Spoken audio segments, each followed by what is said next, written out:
Hello, everybody. Welcome to the Dan Good Show. I am one of your hosts, Dan, and joining me, our creative director, my dear friend, Will. Will, how are we doing? Well, good man. How are you? I am so good. I missed you, if I can say, because I know Oh, damn. I know that we talk like almost every day, but like a month away from the podcast, it's like it's different. So it's nice. I'm just happy to be back here with you. So I am very good. Our topic for today is going to be our Tiers of Metal review. A massive shout out to Pop Agenda, who I've gotten to work with a couple times doing reviews, and really nice to have the opportunity for us both to review another game Oh, together. I'm yeah. certainly hoping that that can be more of a routine thing with the channel going forward. And I did receive some good feedback from our last episode, which was so much fun. And also, our review did so well. It's like over 100,000 views on TikTok for our No I Rest for the Wicked. saw, yeah, because So I I've just got TikTok myself and seen. yeah, So, yeah. yeah, So it's doing really well, which is crazy. exciting. So if you haven't checked out the last episode, make sure you check that one out. It is our video game report cards for halfway through the year, and then in the middle of that, we did our No Rest for the Wicked review, which was a ton of fun.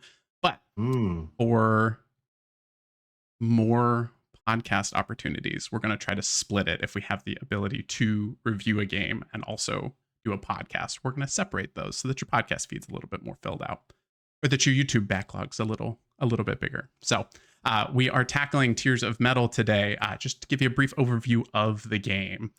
It is a medieval hack and slash co-op roguelike. Carve through hordes of enemies to reclaim your island with the help of your formidable Scottish battalion. You advance deeper into the trenches, uncover more about the mysterious dragon meteor and the treacherous enemy invasion. This is developed by Paper Cult. Their last title was Bloodroots. And while I don't have a lot of experience with this team, Will, you did play Bloodroots. And when I gave you the key for this, you told me it was one of your most anticipated releases. So tell me a little bit about your history with these devs. Well, because I know that last time in our podcast, we were talking about our most anticipated, Yeah, and it wasn't there simply because I don't really anticipate early access. I sure. That's anticipate fair. more like a full release. Yeah. Um, but yeah, this game, this was honestly like number one most Wow, anticipated. really? It really was, because when they first showed it up, I was like, this art direction and the gameplay, and then I saw it was the guys who made Bloodroots. I was like, oh, I think they're gonna kill it. So Okay. yeah, I was really excited, man. Okay, well, tell me a little Really bit excited about for this. Bloodroots, because like I was aware of the game just because I've heard it be brought up in like media before, but I Cool. never had hands on it. So what kind of game is it in comparison to Tears of Metal? Let's try and remember. Well, because I played like 2 years ago, so Okay, and I play so many games as you know. yeah, All I remember particularly is it was kind of linear, going through okay, different chapters. Don't tell me if I'm wrong. That's what I remember. You pick up different weapons as you go through, and you whack with them. Um, it was good, but it didn't blow me away, okay, right? But obviously, I knew seeing this game, I was like, this is them evolving that direction of like hack and slash, but through the what's the name of this gameplay style? It's Musou. this is Musou. So Yes. for those of you that aren't familiar with Musou combat, think of the franchise Dynasty Warriors. There's also been like spin-offs with like Hyrule Warriors, if Nintendo is more your thing. You basically you're the leader of a battalion, or in the case of Dynasty Warriors, sometimes multiple battalions, and you have a ridiculous amount of enemies on the battlefield for you to swat at. The minions in this are literally called fodder.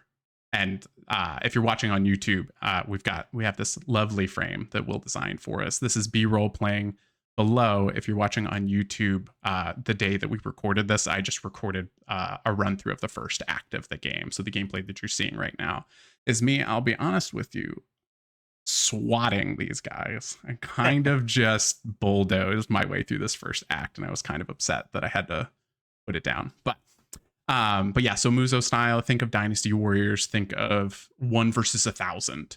And the enemy has their own battalions and different captains that will end up being more of your focus. Some objectives, like capture this point, defeat certain captains, and so on and so forth. But yeah, but you wouldn't describe that for Bloodroots. Oh no, Okay. no. Yeah, no. Very, very. It is very different. Again, Okay. like they're kind of taking that gameplay and putting it towards more of a roguelike kind of fashion. Okay. I'm trying to think of a game to compare it to. but it is more linear. You're going through each level, killing people, a bit like Super Hot in that way. Like you're kind of getting to Oh, the super end of hot. each level. Okay. Yeah, like you're swatting through enemies, but definitely not in this style. It's more strategic. Okay. I'm pretty sure your weapons degrade. Again, someone in the Mm. comments is going to be like, "Mate, did you even play this game?" This is me trying to remember a game I played 2 years Yeah. ago. So, Yeah. Well, we're just but we're I just did highlighting enjoy indie it. games. So, Yeah. Okay. Well, good. And yeah, so this we have the Musou style here, but we are combining that with a roguelike. And the roguelike mm, elements I think are very reminiscent of Slay the Spire, which sure. I don't have any time in Slay the Spire 2, but actually you can see on screen right now the way that you carve out your path. You have 3 acts as you like travel across Scotland, and you are choosing your decisions, like how much of the map do you want to fill out on your way to the boss, because as you're progressing it gets harder, the threat level increases, and as the threat level increases different modifiers for the enemies happen. So you can try to loot your way through and get as much gear and resources as possible, but doing that obviously you run the risk of running out of health, but then you also have the risk of each piece further that you move into the map, you it's going to get harder for you. So there's a little Yep. bit of a risk reward there. And of course if you die you have to start the campaign all over again because it's a roguelike. So that's overview of kind of like how this game plays. Again, if you're watching on YouTube, you can literally watch how it plays right beneath us, which is pretty cool. But so, Will, with you having this experience with this dev before, and also, did you want to share how much time you have in this game itself, Tears of Metal? So, unfortunately, because I was away last week with a work trip, Mhm. I haven't got as much hours as I'd want. I've got about 10 hours. Okay. Unfortunately, I haven't beaten the game. It's tough as balls. Yeah. Uh, but yeah, Yeah. I've had a good go at it. I think 10 hours is plenty to have an informed decision. And also I the know thing how I too feel, with so. yeah, also the with early access too. Like this is going to be our review of early access at the time of recording, which is August 15th. So early access literally just started like 2 or 3 weeks ago, and they intend for early access to be almost a year long. So this is our impressions of the earliest of early access for Tears of Metal. So something to keep in mind there. And yeah, the game keeps changing. I mean, we've already had an update since we've been playing. So I at least 2 actually since we've been playing. But for your awareness, I also have about 15 hours in the game, and something that I should actually disclose at the top. In addition to us receiving codes through Pop Agenda, I actually did a paid campaign through a separate organization called Jester. So I did make a video that if it really matters to you, I got like $10 for making a video informing you about Tears of Metal releasing. So this is not related to that, but I should disclose that somewhere out there on the internet there is also a paid video of me talking about Tears of Metal. But I think this game rocks regardless. But I feel like that's worth calling out. Spoilers. Oh, that's not a score. The score's coming later. It's coming later. Okay. So, anyways, our high level thoughts. Will, hit me with them. If you could give me like 2 sentences, 2 to 3 sentences, what's your high level thoughts on Tears of Metal? I think it's bombastic. I think it's Scottish as fuck, and I think it's brilliant. Okay, that's my high level thoughts. I love it. I love it. My high level thoughts. I think this combines the best of 2 different genres that I really enjoy. I loved Musou games growing up. I have a lot of fond memories of playing Dynasty Warriors with my brother. It was like one of those guaranteed fun local co-op games as we were growing up. It was just fun to beat up like waves of enemies that were kind of like it was just good mindless fun. Growing up. But as I've gotten older, what I've struggled with Musou games is the real-time strategy element to them. So you can kind of get wrapped up in beating up guys and forget that there are timed objectives that are really important. And a lot of times in a Dynasty Warriors style game, there will be other NPCs that are like as important as you are that may need your help. And so you kind of get bogged down into the weeds of like, you're just beating up the fodder and you're actually like failing an objective without realizing it. So I get caught up in that a lot. So what I love about Tears of Metal is that that element is taken out because of the roguelike decision making. You have like these bite-sized 5-minute levels, so you can't get tripped up on stuff like that. And then where you can make time is you deciding which next level you want to take. So to me, it combines two elements of genres that I really enjoy for a really nice combination. Nice. That was a good 2 sentences. I didn't take a breath, right? So that counts as one sentence. I was nice and short, and you were like, right, I'm going to give you exactly how I feel. That's how it works, right? Okay. I was like, oh my God, I didn't breathe, did I? All right. Okay. We'll start with what we liked. We'll start with and then we'll go to what we didn't like. I do want to talk a little bit at the end about early access versus 1.0, and then we'll give our scores. So, Will, tell me what you liked about Tears of Metal. What did I like? Pretty much everything, to be honest. This is I think that's the first note I wrote for No Rest for the Wicked. I was like, everything. Yeah, so I think how you feel about No Rest for the Wicked is kind of how I feel about this. Good. So I love roguelikes, and I adore this sketchy, boily, artistic style they've got going on here. It honestly, it feels like it's embracing that kind of Scottish feralness of what they're trying to capture through the art style too. Nothing's really planned. Everything's like scratchy. Wicked. I love the art. It's a really cool start. And yeah, this is the first time I've actually enjoyed Musou gameplay. So I've given a go Hyrule Warriors before, and it didn't really do much for me. Okay. I think mixing it into this roguelike fashion of going down paths, I think it works great. I love the boss and enemy variety. I love the idea that you're not just going in alone. You have commanders, you have troops. You then obviously over time can develop them and put resources into them once your run ends. And it's co-op. Or is it 4-player co-op, or is it just I think it is 4-player. Yeah, I think it is 4. Yeah. So, I like it. Yeah. Yeah. So a fair few things. Yeah, absolutely. So can I ask you, in terms of, you mentioned the battalion for the upgrade pass, how much have you invested in the battalion pass versus your playable character? Just my playable character. Okay, really. I was going to say, because they use the same resources, so I was actually curious how much you're investing in you, the player, versus like your army.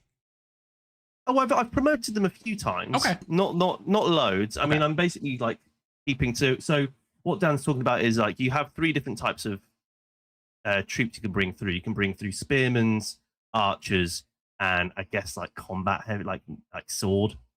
Yeah, I guess close quarters. Close quarters. Guys, yeah, because sometimes they have axes, sometimes they have clubs. Yeah, true. So actually, I forgot about that. Yeah.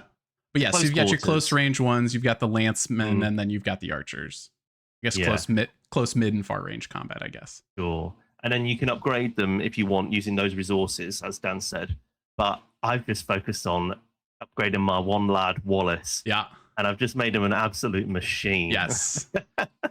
That is something I'll run through my list of things that I do like, but I think the skill trees for the characters are excellent. They are very, very meaningful upgrades. So I also have mostly spent time investing in my playable characters. So I was just curious what your experience was on that, because the things that you unlock are like insane. One of the most recent unlocks I got for Wallace was a 50% health increase. Yes, like that is crazy for the style of game to get a 50% permanent health upgrade. I was like, whoa. It just makes everything easier. It made me want to play more though, because it's like you're giving me such good benefits. And I'm like, I'm excited for the next run, because I'm like, you're actually giving me something that feels like the next run's going to be really impactful and different. Yeah. So yeah. Props to that. The progression is wicked. Yes. Okay, run through a couple things that I really liked. I keep going back to its moment to moment gameplay. The 5 minutes that you are in each of these rounds, and again, if you're on YouTube, the gameplay that you're watching right now, I'm so dialed in on it. I think it's very satisfying. I think there's an excellent enemy variety, even though a lot of the enemies are literally fodder. They have distinct looks based on the kind of combat that they do. And the further that you get into the game, the quote unquote captains, like the more targeted enemies that you should fight, they level up too. And so it keeps things fresh, even if you're only spending, 20 to 30 minutes with each phase of the enemies. When you get to the next one, you'll recognize the attack type, but their attack patterns are very different. And I think that's fantastic. I really, And really commend the devs for having similar gameplay for this experience, but tripping you up with a little bit of evolution each time that you progress. yeah, I yeah. think I was just going to quickly add that yeah, as well, the fodder upgrade as you go too. yes, So they only have like, I guess, a sword at the start, and then once you get into like the third act of the game, they have shields, and yep, they're like a lot harder to take down. Yeah, it's pretty cool. yeah, Sorry, and then I'll let and you they continue. no, please, you're fine. And then they also have lances and bows and arrows and stuff Mm, too. So even the fodder can sometimes trip you up, and that makes yep. my blood boil when I take damage from Yes. actual fodder. I'm like, I am washed. Um, the boss designs as well. There are 3 bosses. There are 3 acts to each campaign if you make it that far. The boss designs are really good. I'm very impressed with Pretty them. good. It's very interesting because the rest of the experience feels very grounded, and when you switch to the bosses, it's very fantasy.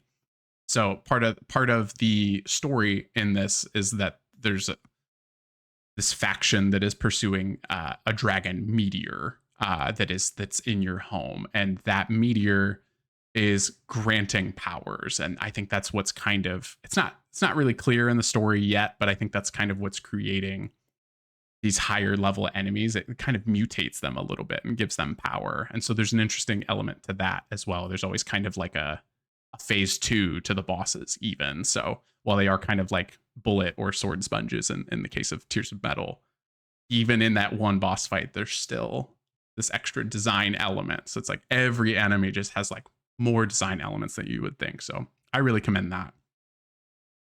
Another thing that I really like, I already talked about it in my very brief overview, is the roguelike decision making. I really, really think that that's a great way to break up the pacing of a Musou game, to make sure that it doesn't feel mindless in a bad way. Because sometimes, in my experience of playing like Hyrule Warriors or Dynasty Warriors, you really, in maybe a negative way, you can kind of get lost in the fodder, and you kind of forget what you're doing, why you were even playing that level in the first place. And I think adding this roguelike element to it breaks the pacing up in the correct way. It's not immersion breaking, it's like helpful to take a breath, make a decision. How much money do I have? How much health do I have? What resources do I need at home base? And kind of plot my course out that way. I really, really enjoy that. Um, Another thing that I really like is when you do go back, the progression systems are insane. Like the resources that you have. Fortunately, there's not like a ton of resources, maybe 5, I think, total. Yes. But what you can do with them is nuts. And the further that you get in the game, the more stuff you can do. So there's all of these Hmm. buildings that you can bring up at home base, a barracks, homes for the 3 playable characters that are in the game so far, a bank, watchtower, market. There's like all of these things that you can slowly kind of like feel like you're building a town, and they all have their own like skill trees essentially with Yeah. these resources as you're progressing, to give you more money when you start the game, to make it cheaper to open chests while you're playing the game, to find new random encounters so that your runs are more interesting and filled with these different opportunities, where it's not just point A to B. Like, you'll encounter these different things. That's, do I want to lose a little bit of health to get an item, or do I want to spend a little bit of money to lower the threat level? And just kind of keeps your runs really fresh. Mm, We already talked about it a little bit, but the playable character skill trees are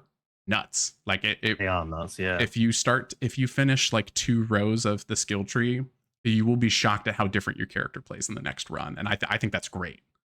I just like how everything's customizable. Yeah. Like, not only can you customize your character, but you can customize the troops and make them stronger. Yep. You can customize how many troops you're bringing in. The progression's just, yeah. I mean, Yeah. I've already said it's wicked, but Yeah. it really is like deep. Yeah. Impressively so, I think, especially Mm. for this only being in early access for 2 to 3 weeks Yeah. now too. So yeah. Okay.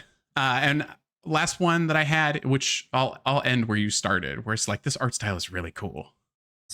Something about it. It's I don't have the artistic visions that you do, but I don't know. It feels so like you could. I don't think you could line this game up with anything else. Like you could pick this out of a room where like that's Tears of Metal. Like if you didn't, if you had a swath of games, like you could pick this out easily. It's like I know that's this dev team, even if maybe you don't remember that it's like Paper Cult. You're like I know where that style's from. So it's really really cool. Also, as I'm watching the gameplay here, the blood's pretty good with the. I think unlike let's not bring up blood. Come on. Okay. Come on. I think it works well with this art style. Is what I will say. In animation, when you layer up, like so, it's called this. There's a technique called boiling, and boiling is when you draw something and then literally just draw over the top of it another 5 times to make 6 frames or something, or even just 3 frames. Okay. And then you play it, and it's just slightly different each time. And that's what they're doing a lot here. So it's a lot of texture boiling. And I feel like boiling is the perfect way to describe this art style anyway, because it just feels like it's active. Everything's moving. Yeah. The whole game's got character. I mean, we just saw there, it says boom when you're like doing a particular move. Yeah, you got all these like shouting and everything. Yeah, you feel like a squad. Yeah, absolutely. Especially as the upgrades start coming in, because like where I'm at now, it changes if you're playing co-op. So they do a little bit of balance adjustments where if you're playing with more players, you can't go in with a full army that you would solo. But right now I can go in with 2 companions and 10 units. So it's like I have a real army when I'm playing this solo, which feels really good. So it's very doable solo. It's definitely more fun co-op. So like Will and I got a nice run in, and then I got a nice run in with my brother as well. Co-op. Yes. How did you? Nice. Yeah, and then that was something that I didn't put on what I liked. I thought the multiplayer element was so smooth. I had no issues with it playing with you. I don't know if you've done any multiplayer outside of that. No, well, what was weird was it said my ping was ridiculously high, if you remember. But you didn't actually have any issues. I didn't feel any impact. Yeah. No. Yes. Not at all. That's another really good positive. This game runs smooth. I didn't actually have any hiccups at all. Yeah, I played it at 4K 60. The whole way. Yeah, I did 4K 60, and it was very very nice. And yeah, no network issues playing with my brother either. So that's a big one that I would say, especially because multiplayer co-op is going to be a really great element to this game. And the multiplayer, even though I've seen them make a ton of notes about that with their like upcoming patch stuff, it's like we're working on matchmaking. My experience has been very positive on that. So I don't know. I wonder if it's early open access matchmaking. And they've it's an early access, and I feel like they're already doing a wicked job with it all. Yeah. I mean, I probably, so like I've played 15 hours, but I would probably say a fifth of that has been multiplayer. And like, I don't know, to your point, in an early access game, I would have expected us to get booted out, especially in the first 2-3 weeks. And no issues. So shout out to them on nailing the multiplayer element, because their last game was single player, right? It wasn't a multiplayer. It was indeed, just single player, yeah. So that's not a small task. So shout out to them.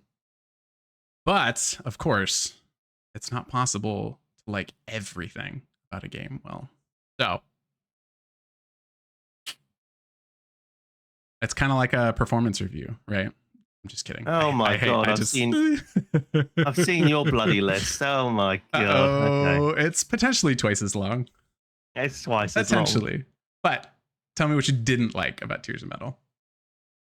So my main things were really, for as much character the game has, I think it is a shocker that there isn't animated cutscenes. And that also pairs really well with the fact that the story is pretty uninteresting. Yeah. Like, I don't know. The story's not really doing anything for me. It's definitely way more about the gameplay. Yeah. I mean, I can't even tell you what's really going on with the story. It's more about this dragon stone that's in Scotland or something. You mean you probably know it way more than me. I mean, I've finished a run. Granted, I'll share with everybody. I'll disclose. I was able to beat this in one go, but only because I noticed I got to Act 3 on my own, but I noticed after like the first level in Act 3, I wasn't taking damage. So Naughty, and naughty. I tested it for the whole thing. And each time I started a new level in Act 3, I was like, this is going to be the time where I need to get my shit together because like I'm going to start taking damage because this game is hard. It is very difficult to get to Act Third 3. act is really hard. Very difficult to even get there because I think the Banshee boss for 2 is Act 2 is very challenging. Yeah, true. So I did get that far, but even finishing what would be considered the story, like you're of course supposed to run it multiple times. It actually looks like to finish what the quote unquote story is in this, you have to beat the game 5 times. There's something that happens at the home base, is what I will say, where it to me it feels implied that you need to beat it at least 5 times. Is what I will my spoiler free element on the story. But I agree with you. Even with that being said, there's not much story. Really, the thing is that an army has invaded Scotland because they want the Dragonstone. That's what you know on the surface, and it doesn't get too much deeper into it beyond that. And I think animated cutscenes would really help sell this. I mean, you've already got really great voice acting going on here, with between all the different commanders and stuff like that, and the characters. I think it's a shame that they then don't get these really boiling, as we've already spoken about, animated cutscenes to sell this world. Yeah, a bit of a shame. Yeah, that is why probably my biggest dislike actually. And then my other dislike is I felt exploration was okay. Like it's definitely more interesting when you're going through the path and you can like there's sometimes question marks which suggest there's a special thing going on. You can get something for your character, which is cool. But once you're in the map, once you're actually in the level, you don't really get any bonuses for looking around. You might find a chest that's not on the map, but nothing that's like secretive. When I think of like a roguelike and secretive and exploration, I think of like Risk of Rain 2. I've not played Risk of Rain. Sometimes if you go off the beaten path, you can find secret things that then go towards the end game and stuff. It's just a shame there isn't more stuff like that, especially when the environments are gorgeous. You kind of want to run around. Yeah. But you don't really get anything out of it. Yeah, I think that's fair. I'm on a little bit on that I've started to notice is I have run into a handful. Have you encountered like a witch character in your runs? This with the purple flames? Yes. Yeah. Yeah. So I know. So there's that, but that's literally one thing. And then I've encountered one other thing with a priest that actually starts to have like a blood sacrifice for rewards in the map that you can find as well. But again, yeah, I've got that. Okay. So, but those are the only 2 things that I found as well. So I do agree with you. I was just, I want to make sure that you at least found those things. But yeah, in 15 you found hours. the little lad in a barrel? No. Okay. So there are certain things you can find, but it's not more, that's again, more overworld stuff. Yeah. So when you're going down the paths, it tells you there's something going on in that level. Sure. You then go into the level. I understand. Then you get told to go find them. What I'm talking about is like going around a corner and finding, I don't know, even like a collectible, like, oh, hey, you slashed this.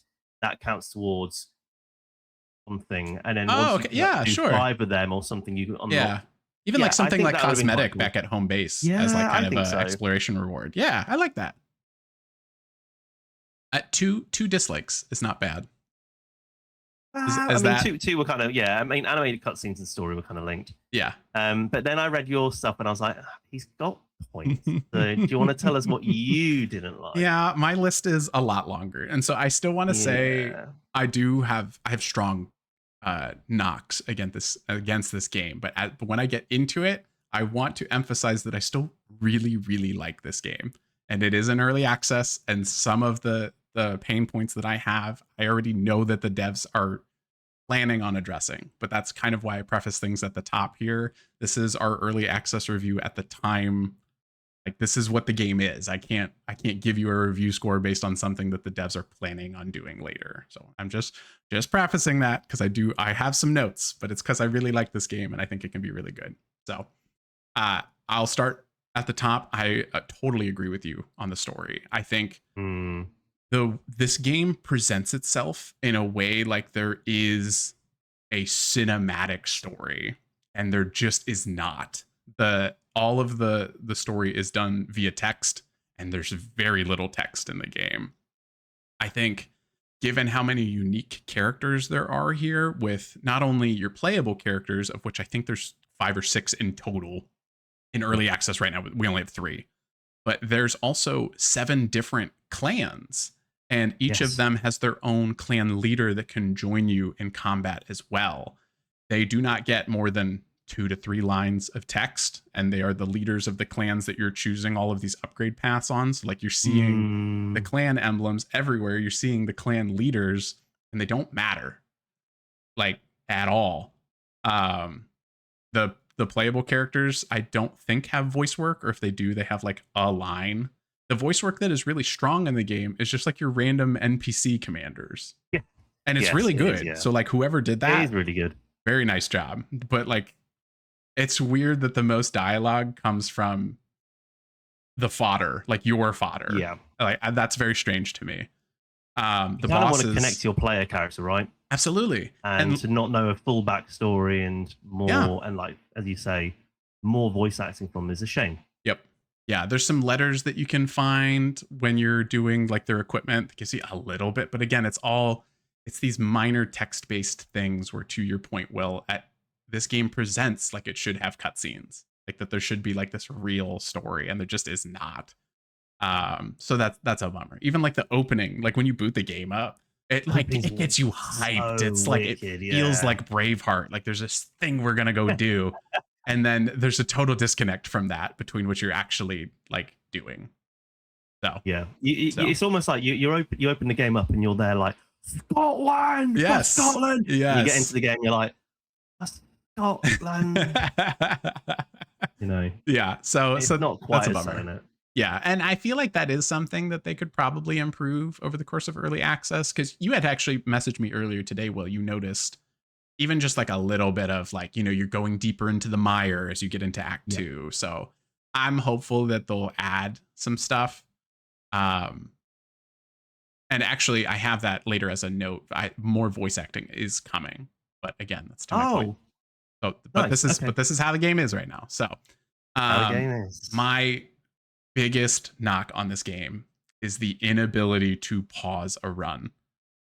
I think if you're going to make a game like this, it is crazy that you cannot at least add an act, like once you finish the first boss, that you can't take a break. Like, even if you're not going back to like the home base in the game, you should have a checkpoint where you can like stop playing. Like setting up camp. Yes. Like that would be Okay. great before you go to the next Yeah. area. And it doesn't have to be the full progression thing. Like it's like, oh, well, no, you're not getting your skill tree upgrades. I'm totally fine with that. But like Yeah. setting up camp would be a great thing. And Because if I can add to that as well, I noticed that you can't actually just end a run. You can't just press start and press quit. you have to abandon the campaign. Yeah, but you can't do it when on the overview map, I thought. That's where I've done it, is in the overview Oh. map. Yes, you have to Sorry, then abandon that's the me. campaign. Well, no, you're good. But it's so fortunately, you can keep all of the stuff that you've done in the campaign so far, Yes. which is nice. But it takes like this, the recorded gameplay here. I smacked those guys so bad. What I wanted to do is spend the next hour trying to beat the final boss again, but I didn't have time to do it. And so it felt so bad after doing this run that's recorded on the video to hit abandon campaign. It's like, you're making me abandon it. I'm not abandoning it. I believe that this is going to be my best run and I want to do it, but I can't. And like that blows. It feels really, really bad.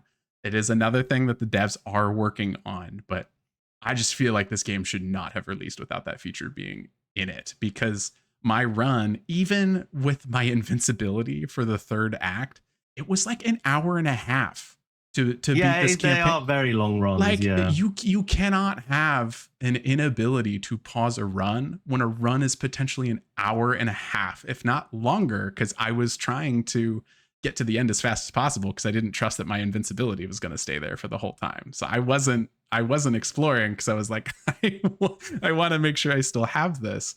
So I was mainlining it. You can make the runs longer by trying to basically hit every point in the map before you end that act. So, I mean, you could easily get up to 2 hours in a run, and that you cannot pause at any point and save your progress and pick it up later is like ridiculous.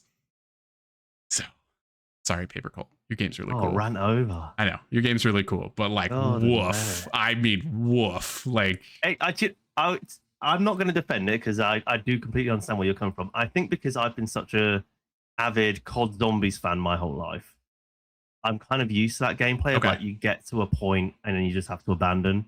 At least you get to keep stuff. I mean, but I do know what you mean. Yeah. I do, especially when it's a roguelike. Yeah. A majority of roguelikes have that in place. Yeah. Yeah, because I mean, it's not, I feel like Hades 2 is kind of an unfair comparison to any other roguelike, but like a Hades 2 run, you can finish in 30 minutes. And even if I don't have 30 minutes, every time I beat a level, there's a save. So it's like if I just hit the next map point, it saves and I can turn the game off and walk away. I can even sync it between my Switch 2 and Steam on my computer at that point, and then That's crazy. pick the game up on another platform. Like, so I'm not saying that everyone has to do what Supermassive does, or Supergiant. Yes, because that's I mean, they're a very successful studio with like a long history, so I'm sure it's a big dev team at this point. So I'm not saying like they you have got that cooking down. They might have a camp that, like we just said, they'll camp it out. You'll sit down, have a bit of haggis, and talk to your characters. Let's hope, because then if you can then sit down, talk to your characters about how it's going. Yes, build the story. Also then develop the characters, develop the story. Yep. Just an idea. Yep. I like that. I really like that camp idea, and then getting an opportunity, like you're saying, have some conversations, get a little bit more voice work in there. Even if you're reading letters, you know, or if like you're writing letters back to base, like whatever. Like I really like that idea. Paper Cult. I really like that idea. Another thing that I don't care for, I didn't quote unquote get it with this game until I finished the full campaign, because a lot of features are locked behind you doing that, and I understand why. But the game hits you like a brick. It's very challenging. I would not be surprised. Actually, I know, because it's on Steam and you can see how many people have gotten achievements. Less than 10% of people that have played this game have beaten the third boss once. Wow. So, and I only did it because I had an invincibility bug. Like, that final boss, it's so cool. Have you actually seen the final boss? I've not seen it. Unreal. The boss is called Herald the Dragon. And the aura walking up to this boss fight, Will, it's so cool. And the second phase is insane. You better bleep the review. You better bleep. You've given a big spoiler. No, I just said the name. All I said is the name. Okay. That boss is so cool. The arena that you fight in, there is like, I mean, it's again, we're talking about like how cinematic this game feels. You feel it there. Like, it's so epic. But once you finish that, there's a lot of things that open up at home base that weren't accessible to me beforehand. And when I saw what I assume is the full picture of the game, I was really, when I was talking about what I like about the game, where I'm blown away by the progression, it really clicked for me there. It's like, there's so much to this game that literally 90% of people do not have access to, because they have not beaten the third boss. So I do think there's a little bit of balance work to do there. You could, of course, make the argument that you just need to do more runs to invest in your skill trees, but I played the game for over 10 hours before so it's, how much time are you really expecting somebody to put in before they get frustrated and walk away? I think 10 hours is beyond that point for a lot of players. Yep. So it's another knock for me.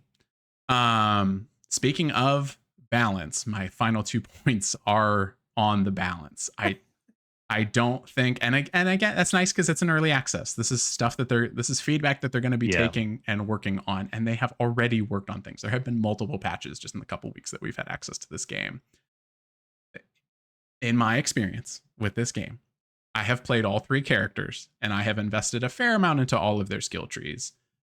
It borderline feels like I'm wasting my time if I'm not playing Wallace, which is the starting character. There are very interesting mechanics for the other 2 characters. In particular, I really like, it almost feels like there's a gamble feature with Bree. Have you spent much time with Bree, Will? I've not had a chance to play Bree. I've played the other character though. You played Ruad. Right? Yes. Okay. I probably okay. So I have time with Bree, so I'll talk about her, and then I want to hear about your Okay. experience with Ruad. I'm pretty sure that's his name. It's like Ruadh. So Yeah. that's my best shot. Bree is really cool. She's a brawler with a very tiny shield. Her her whole thing is a gamble in a really interesting way. So you have like a combo meter essentially. So the more hits you land, you'll actually see a combo meter like pinging up for her. And the higher your combo is, the more damage she's doing. And anytime you take damage, you lose that combo meter. And I think that's a really interesting mechanic. But I think because you're forced to gamble, you end up making a lot of mistakes with Bree in a way where it was like my shortest runs were with Bree because Yeah. I was being greedy, trying to get the combo meter up, and I was making a lot of mistakes and getting beaten down. So she's very interesting to play, but I think especially when you're just trying to beat the game for the first time, it only makes sense to play with Wallace. I think he's got excellent speed. His combos with his weapons are very interesting. I know. And the utility of them is fantastic. Like if you're watching in this gameplay, I got the sword with the dragonstone shards for him, and he has this super cool where he dodges in, you do your special, he does like a jump attack, and then he's got like a spinning thing. Like that's such a cool combo. It's visually cool, but it's also like it's very useful. And so it's like, why it just doesn't, the risk reward with the other characters versus the character that you start with. I think it's totally out of whack. Tell me about Ruad. Well, Ruad's just it's just one of those characters where he's a big lad, he's got a big hammer. Yeah. So he's gonna hit hard. He's a big boy. Unfortunately, he is slow. Yeah. I think he's all right. I mean, I'm going to be playing as Wallace. Yeah. I kind of see it as one of, again, I'm not trying to do, we're not going to turn this into a review debate.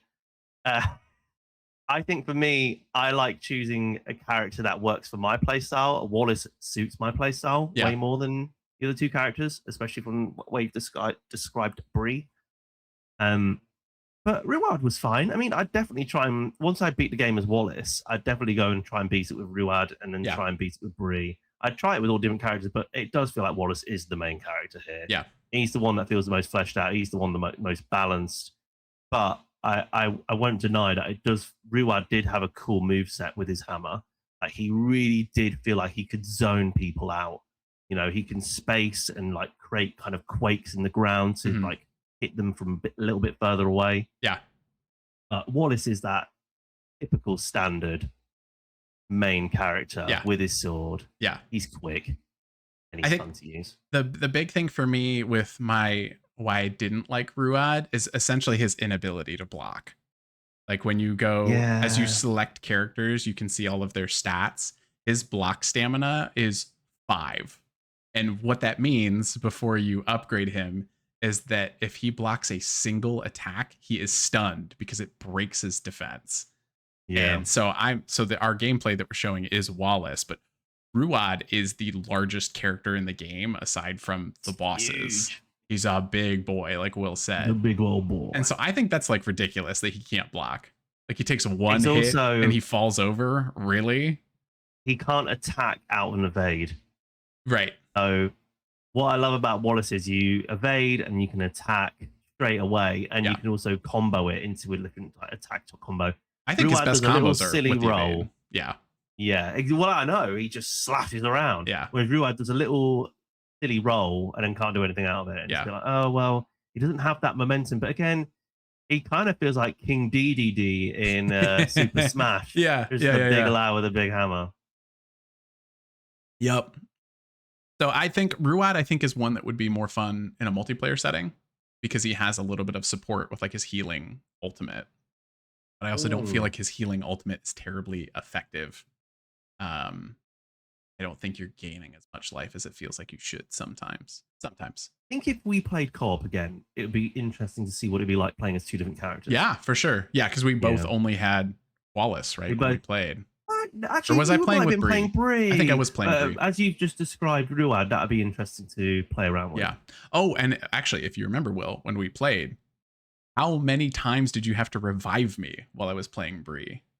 because Yeah, quite I a few was times. making And I because just started playing as well, actually. yes, So I think that yeah. was your first or second run, and I was Hmm. playing Bree, and you were the one that was holding down the fort where I constantly needed to be revived because I was just it's Wallace, it's man. so easy to make mistakes with Bree. Yeah. My last note, because I know I'm really harping on the game again, it's because I really like the game. I just want it to be really good. I want it to hit 1.0, and Yes. I don't want people to have these notes. Like that's all. Um, the final balance thing is the currency in the game, the economy of the game, I think is like really out of whack. Yep. Particularly as you start to unlock all of these other buildings that have their own skill trees.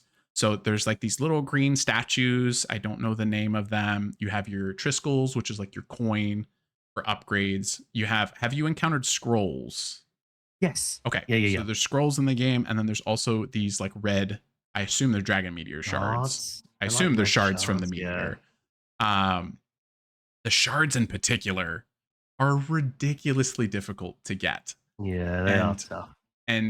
I would argue that those are the most important resource in the game, not just because of each of the playable characters has a weapon that's specifically locked behind the Dragonstone shards, but the watchtower at the home base requires those shards for you to Hmm. increase the variety of encounters that you have in the game, which makes the runs more interesting. So it's really hard to get to a point where you feel the variety with this game Yep. because the resource that requires it is incredibly difficult to get. And the leap from Act 1 to Act 2 in terms of difficulty is high, and the leap from Act 2 to Act 3 is also really high. So and with these runs This being an hour is. and a half long, it's Yeah. challenging to get to a point where this game is really like singing, like where you really feel like you're in a groove. It requires a lot to get there.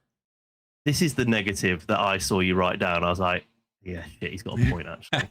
Um, because I have to say the progression is a chore. Yeah, It can be a chore. yeah, And especially because most of the stuff you want to unlock is expensive. Even yes, just from the get-go, it's yeah, expensive. Like I'm pretty sure there's one resource that requires you to have 75 of one of them oh from yeah, the get-go. oh yeah, yeah. And There's to multiples of get that. that, and you don't get that much when you do one playthrough. So Yeah, you're doing multiple playthroughs just to unlock one thing. yeah, Um, and as you say, when the playthrough is 1.5 hours, it starts adding up. So yeah. I think that needs a balance check for Yep. sure. Okay, Yep. that's what we didn't like. I do want to touch a little bit. We've kind of touched on it like over the course of this, but I think particularly we're not ending on what we didn't like, but we've spent a lot of time on what we didn't like about the game. So early access just started.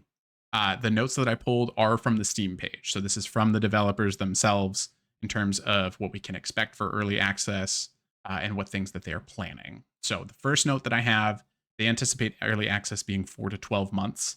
I, personally, Will, I don't know how you feel. I don't think they need 12 months. I think probably 4 to 6 is probably a good range here. Yeah, I think this game feels pretty complete already. I mean, if you're saying that you beat the game and it's already telling you to beat the game 5 times, Yeah. that feels pretty complete. It sounds more like the stuff they want to add is updates Yeah. to a finished game, Right. rather than the game's not finished. Yeah. I mean, obviously, it's not the full vision they had, but the Yeah. game feels great Yeah. already. Absolutely. So, Yeah. And like, I know we touched on it a little bit in terms of like performance wise, but I never had a bug in this game in 15 what? hours. Oh, you did? Oh, well. Yeah. Well, Apart from your invincibility. apart from divine intervention, if you want to call divine intervention a bug, then sure. The one way you beat the game. Yeah, apart from that tiny little bug. It's only small. I didn't have Aside one from bug. that, and I did notice that I did didn't have any notice there were bug. I mean, I two had quick Steam updates right after that run. And I was okay. like, look, they something happened and they patched it out. I know they you told me did. that. I was like, oh shit, I might be able to beat the game. Mhm. And then yeah, no, I got really close today, and it didn't happen. Yeah. The only bugs I had was a couple of floating bodies above me in the sky, and that was it. Okay. Okay. All right. So early access, 4 to 12 months. They are planning on adding more content like playable heroes. I can see at least 2 silhouettes of other characters, and you can actually see 2 of them in the key art for the game. So if you pay attention, you can have an idea of who's coming. Ooh. More upgrades, more voice acting, and more balancing. So the big points that we have here, I think they're already very keenly aware of even before the game has released.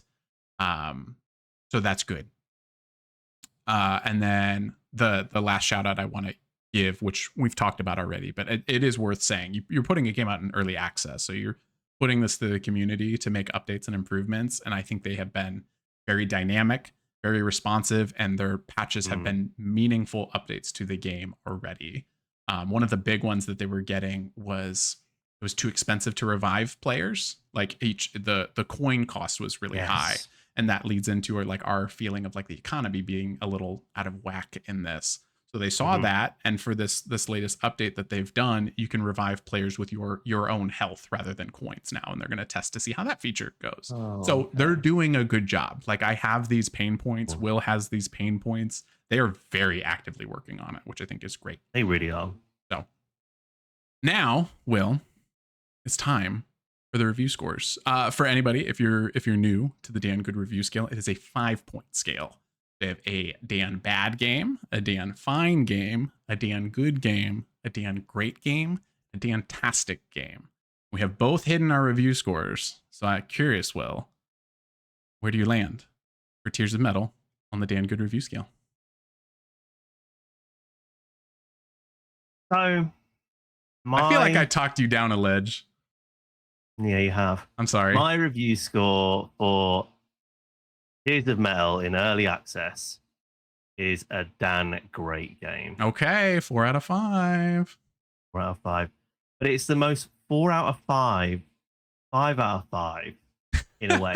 It's one of those, you know when some people are like, oh, the game is like an 8 out of 10, but the experience you have with it is a 10 out of 10. Yeah, for sure. That's how I describe this. Okay. I describe my experience with it has been a 10 out of 10. Yes, there's loads of teething issues that we've just described. Yeah. And more that I hadn't even thought about until I saw your notes. Yeah. And I completely agree with them. But it doesn't take away from the fact I've had a fucking blast. Yeah. Like this game is just thrilling to play.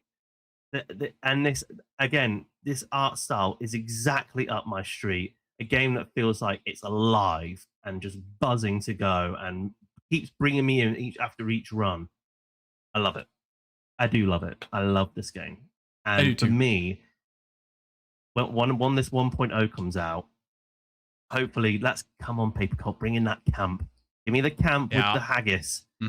If they can do that type of thing and give maybe some animated cutscenes, this seriously could be up there for like one of my favorite games of all time. Wow. I really love this. Okay. I really do. But it does have those teethings, like you say. Yeah. Oh, that's so exciting. Okay. I love that. See, I'm also what about you? Yeah, I'm also landing at a 4 out of 5, a Dan great game. I'm a little lower on this, so I was actually talking to my wife Renee before we got on the recording. So I remembered that you gave No Rest for the Wicked a 4 out of 5, but you put in your head it was like, but it's a 9 out of 10 that you're rounding down for the scale. To me, I think this is a 7 out of 10 that I'm rounding up to a 4 out of 5. Because genuinely, I said it at the top for like the thing that I like the most, the moment-to-moment gameplay in this is so good. It's just a fun game to play. Like when you are in the thick of the combat, it's just undeniably a ton of fun.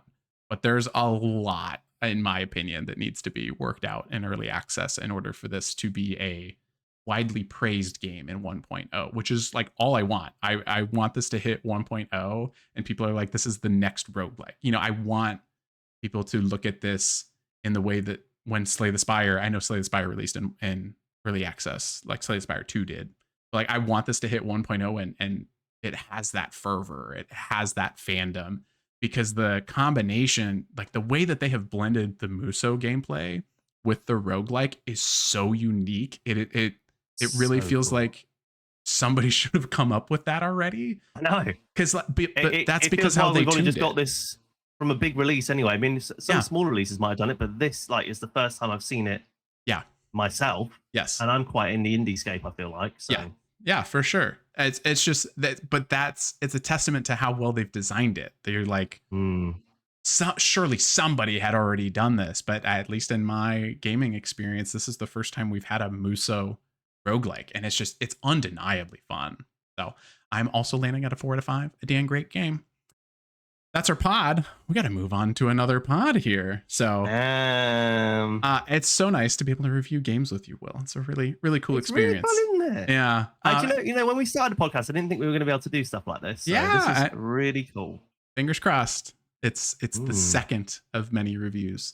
Because I know we have a couple that are both on our radar that I would love to be able to share with everybody in this format. Cool. So another big thank you to Pop Agenda for the keys. Thank you very much. They've been like an amazing partner for this channel for the last year or so that I've been reviewing stuff. So our next episode is one I'm very excited for, and it's titled "What the Fuck September," where we are we're redoing the video game release calendar for September to try to help spread the love out a little bit because everybody's terrified to put a game out in November. So stay tuned for that. If you're watching on YouTube, thank you for watching. If you're listening on your preferred podcast service, thank you for listening. Make sure that you're rating the channel if you're listening on a podcast. Make sure you're subscribing to the YouTube channel if you're watching it. All of that stuff is great. We love numbers going up. We love being able to talk about video games and sharing it with you guys. So, oh yeah. Thank you, everybody. Bye. Bye.